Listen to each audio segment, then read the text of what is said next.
Good day, fellow citizens and residents. This address is part of our continued commitment to updating the nation on our contingencies in education as we continue to respond to the threat of COVID-19. Today, I will speak to matters of assessment, both national and regional, the continued education of students, and the role of teachers during this period of continued physical school closure. National and regional assessments. There continue to be questions regarding the usual assessment of students for the transitioning to secondary schools. Students and parents have been asking specifically about test of standards, but national assessments consist of more than test of standards. In recent years, the Ministry of Education, through the Curriculum Development Unit, has administered national assessments for grades 4 and 6 in primary schools and common exams in selected subject areas for students in Forms 1 through 3 in secondary schools. Ordinary national examinations brings with it a certain level of anxiety for all stakeholders, and we are mindful that children, parents, and families at large are coping with the challenges inherent with protracted physical school closure and the transition to online and virtual education. Given the current education environment, we take great care to mitigate as much as possible the disadvantages which our current national context brings to bear for students. Consequently, in order to keep students safe and in alignment with public health guidance and physical school closures, the decision has been taken that national assessments, specifically the components of the test of standards and end-of-year secondary schools common examinations, will not be administered for the 2019-2020 academic year. Understanding the need to ensure that all students receive the necessary support to succeed in secondary school, measures are being put in place to address the transition of grade 6 students to secondary schools. The proposed approach will utilize the review of students' academic record for grade 5 and the existing grade 6 record for term 1 and 2 of the current academic year. Further, a process of consultation between grade 6 teachers and secondary schools will be facilitated to allow for the comprehensive review of students' performance. This method recommended for the transitioning of students to secondary schools is consistent with best practices in education and is in full alignment with not only the Ministry of Education's Sector Strategy Plan 2017 to 2021, but more specifically, it aligns with the curriculum review and enhancement process, which promotes the continuous and varied assessments of students' learning and performance. Most importantly, it is deemed to be in the best interest of the students. A similar process of assessments, utilizing marks from term 1 and 2, along with the teacher consultation, will guide the promotion of secondary students. Now, regarding regional examinations, as you are aware, a decision was taken recently within the OECS in support of CXC examinations being administered in July 2020. This decision arose out of a meeting of OECS Ministers of Education who endorsed taking a unified approach to regional examinations. Further, at a meeting of the CARICOM Ministers of Education, support was given to CXC examinations being held in July 2020. CXC made a policy decision on 26 March 2020 to offer a modified approach for the regular May-June examinations of 2020. In this modified approach, there would only be two components by which the students' final grades would be determined. The components are Paper 1, a multiple choice assessment and school-based assessments, SBAs, and Paper 032's alternative to SBAs for private candidates. Put simply, it means that students' overall grades for CSEC and CAPE would be determined from 2 instead of 3 assessment components. This means that the SBA component would now be carrying a heavier weight than in previous years. It is important to note that unlike previous years, CXC has requested 100% submission of SBAs and IAs, that is, the submission of all SBAs and IAs for candidates. This is necessary because of the modified approach being used, for where there will be no paper 2s and only paper 1s for almost all subject areas.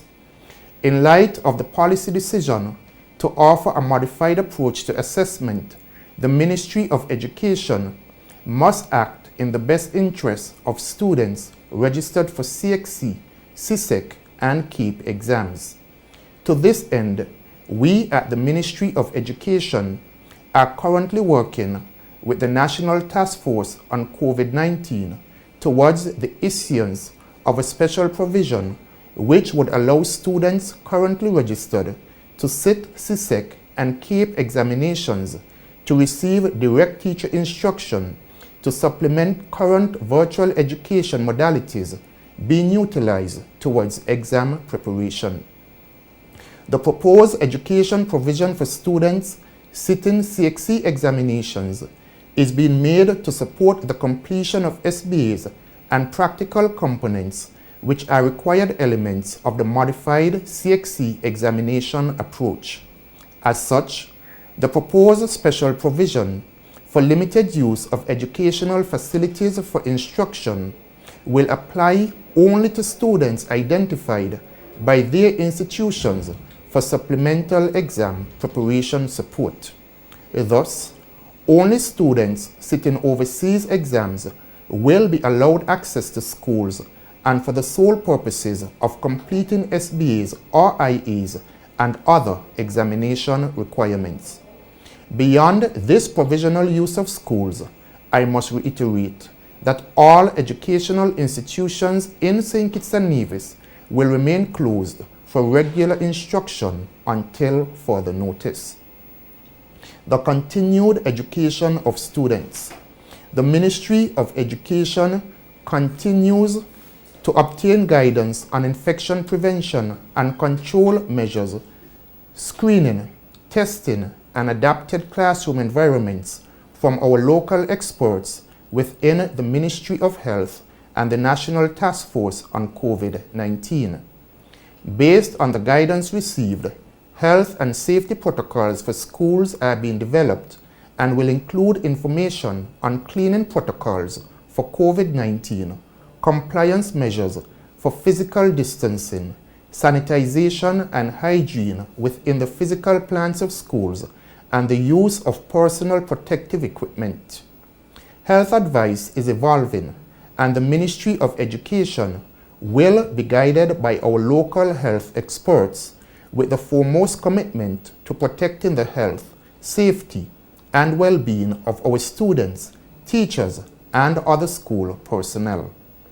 To keep students safe while maximizing learning opportunities, the layout of classrooms and the ways in which the provisional instructional support is provided will be adapted. The government has taken leadership to leverage all tools, resources, technologies, and services to assist schools to deliver equitable and effective continued education in the home. This is being pursued through access to technology and internet connectivity for students who do not have such access. Currently, devices for students are on island, and distribution will begin during the latter part of the week. A digital device in the hands of every student is a powerful vision, but we know that if the necessary technology infrastructure is insufficient, if teachers are not provided with the necessary technology resources to aid students in the use of their own devices, and if educators are not adequately trained in the techniques of technology integration for instruction and assessment in the classroom, then our efforts will not propagate. Technology is not the sole answer for a child's education. Having a good teacher is more important, and having supportive parents is equally important. In support of our teachers, we have secured 400 laptops for loans to teachers who indicated that they were in need of that technological support. Further, we have made provisions to ensure that internet is made available in 700 homes across St. Kitts and Nevis for this critical period when students are away from the regular school setting. In partnership with the Cable, Flow, and Digicel, installation of broadband internet has commenced in identified homes across St. Kitts and Nevis, and installations are expected to increase in coming weeks. We all recognize in this modern 21st century economy, technology helps, and this has never been more evident than now in the face of the COVID-19 pandemic. All over the world, education systems are turning to technology for the continued education of children. The provision of devices to both students and teachers is the necessary starting place. However, to generate the transformational change we so desperately need, it must be followed by measures to ensure uniform integration of technology in every class, provision of time for teacher learning and collaboration, and use of technology regularly by students for student online collaboration and cooperative learning. The successful transition to ICT integration in instruction and virtual learning rests largely on teachers, the leadership in the school, access to good professional development, and exposure to new instructional pedagogy to support online teaching and learning. These are among the crucial variables that we have been taking into consideration at the Ministry of Education as we continue to implement the Education Sector Strategy 2017 to 2021. Integral to this are our continued actions aimed at building capacity among our nation's educators. We are cognizant that teachers and educators at all levels of the education system would need to be better equipped for providing instruction in virtual classrooms. This informed teachers' training in the use of Microsoft Teams from 27 April 2020. As part of that continuing training process, resource materials in the form of training manuals and instructional videos on the use of MS Teams for virtual education are being created for teachers and students. These will be made available on the Ministry of Education website at www.education.gov.kn. The Ministry of Education is well on its way to implementing the online education platform MS Teams for the continued education of our students in the Federation. The staff of all public schools were exposed to the training, with about 96% of the staff from public schools participating in training sessions. It is estimated that 98% of private school teachers were also a part of the process.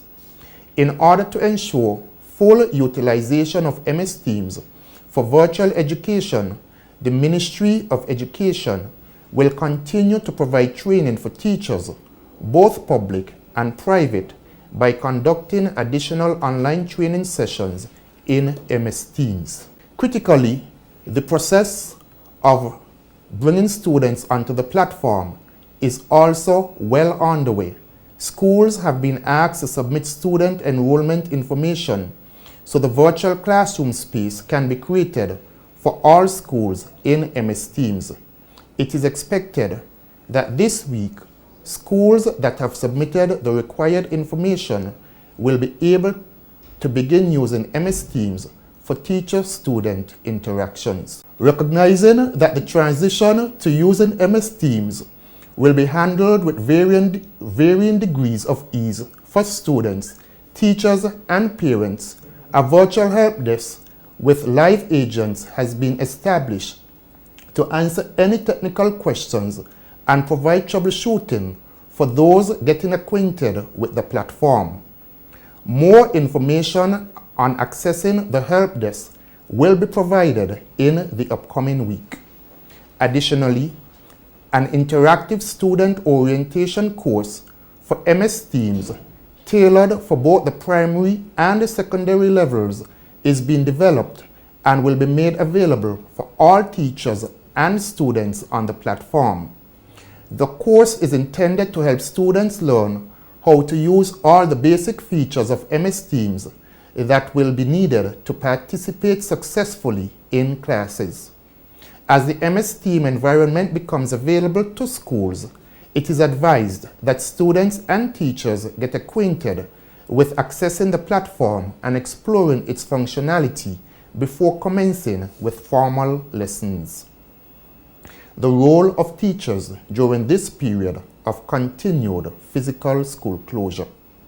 During this period of great educational transformation, teachers are expected and required to do the following: make themselves available for training, participate in matters related to school administration, provide virtual instruction, and where necessary, provide support within their school in whatever capacity they are called upon to serve by their principals. Teachers, as you begin to carry out instruction with your students, you are advised to adhere to the directives of your principals and the Chief or Principal Education Officer with respect to the timetable, lesson planning, and the coverage of curriculum content.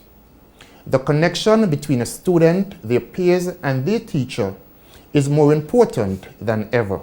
Teachers, while this is by no means a normal education situation, it is critically important to engage your students through the MS Teams platform and to provide them access to a school community support network and learning experience. Over the remaining weeks of the current school year, the Ministry of Education will engage parents, students, educators, and health experts on a plan for the safe return of students to our schools. The education system remains a top priority for the National Task Force on COVID-19, and we are avidly working together to ensure schools and classrooms represent the safest learning environments possible. I am appealing to all of us to continue to work to ensure the continued health and safety of our nation's citizens and residents. We can, by our individual and collective actions, prevent the coronavirus from wreaking havoc on our nation, particularly our people. Thus, I urge us all to continue to follow all the precautionary recommendations and guidelines outlined by our government, acting on the advice of the National COVID-19 Task Force. Let us continue to uphold the appropriate hygiene protocols and practice the necessary physical distancing to limit the spread of the virus. Our government has been consistently clear. The health and well-being of our nation's children guide every decision we make with respect to education. We will get through this together, and in doing so, will always work in the best interests of our children, our teachers, our families, and our federation. May God bless you, and may God continue to bless our beloved federation. Thank you.